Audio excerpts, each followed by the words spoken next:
Have you ever been in a situation where you just nod and smile, pretending you understand what's going on, hoping for the best? Yeah, me too. But I bet my story takes the cake. Let me tell you about Arthur. Well, Arthur is me.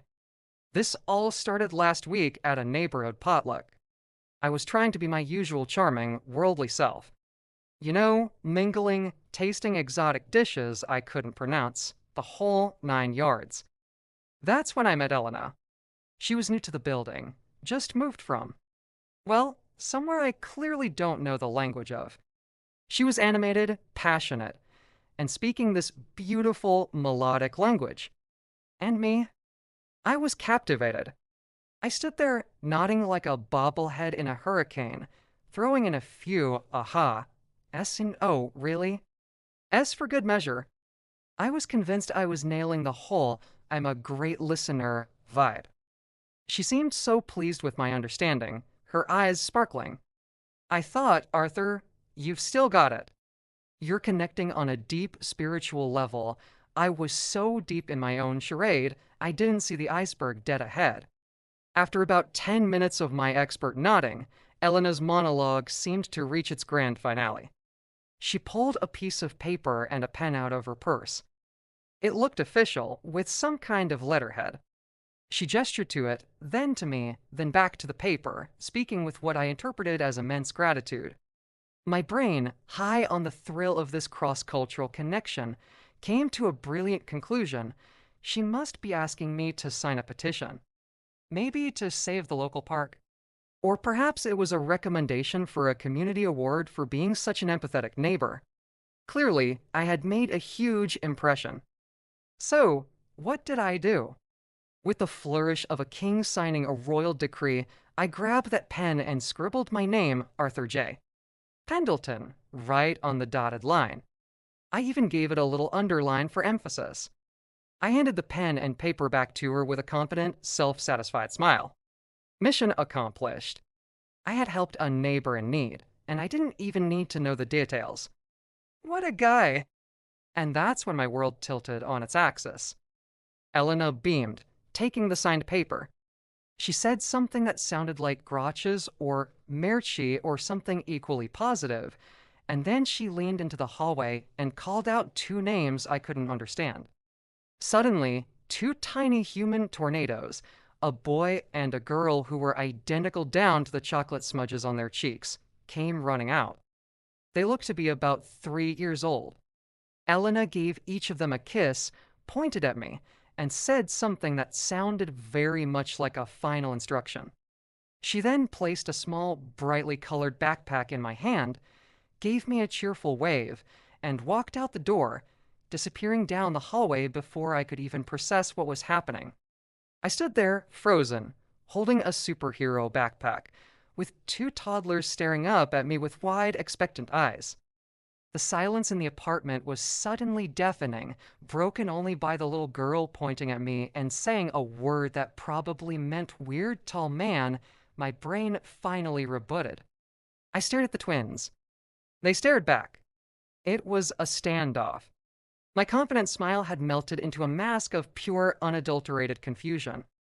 The signed paper, the key to this whole mystery was still on the table, but it was in her language. Then a light bulb went off. My phone. The translation app. I fumbled for my phone, my hands shaking slightly. I opened the app, snapped a picture of the document I had so proudly signed just moments before. I held my breath as the little loading wheel spun. Then the words appeared on my screen, in plain, terrifying English. It wasn't a petition. It wasn't a community award nomination. It was a consent form. It read, I, Arthur J. Pendleton, hereby agree to provide full-time childcare services for Leo and Milla for the entire weekend. From Friday p.m. to Sunday p.m., all responsibilities are mine. I looked at the phone. I looked at Leo and Milla. They giggled. I think my soul left my body for a good 10 seconds. I had just agreed to a full weekend of babysitting twins, in a language I didn't speak. My deep spiritual connection was actually a binding childcare contract. The weekend can only be described as chaos. Pure, unadulterated, juice-stained chaos. The first challenge: diapers. I'd never changed a diaper in my life. Let's just say my first attempt was a modern art project. There was powder everywhere. The tab was on backwards, and I'm pretty sure I put it on myself at one point. Next up, feeding time. Elena had left food, but the twins had other ideas. They apparently only ate things that were either bright red or could be used as projectiles. Spilled juice created a sticky lake on my kitchen floor, which Milla found hilarious to slide through in her socks. Leo discovered my collection of vinyl records and decided they made excellent frisbees. My prized copy of a classic rock album now has a permanent teeth mark in it. They communicated with me through a series of screeches, pointing, and interpretive dance, none of which I understood. They were a perfectly coordinated team of destruction. They'd tagged team me. While I was cleaning up the mountain of blocks Leo had knocked over, Milla would be unspooling every roll of toilet paper in the house. I tried to tire them out with games. They tired me out instead. I was running circles, but they were running the show. By Saturday night, my pristine apartment looked like a post-apocalyptic daycare center, and I looked like I had wrestled a honey badger and lost. But here's the funny part. Amidst all the chaos, there were moments. Tiny, fleeting moments of, well, not peace, but something close. Like when I finally figured out how to build the perfect block tower, and Leo's eyes lit up with genuine awe. Or when Milla, tired from a long day of creating mayhem, climbed into my lap and fell asleep while I was trying to read a story from a picture book, making up the words as I went. We had a weird, unspoken language of our own. A shared giggle over a funny face I made, a high five when we successfully put a puzzle piece in the right spot. It was exhausting, it was messy, and it was surprisingly okay. On Sunday evening, just as the sun was setting, I finally got them both to sleep.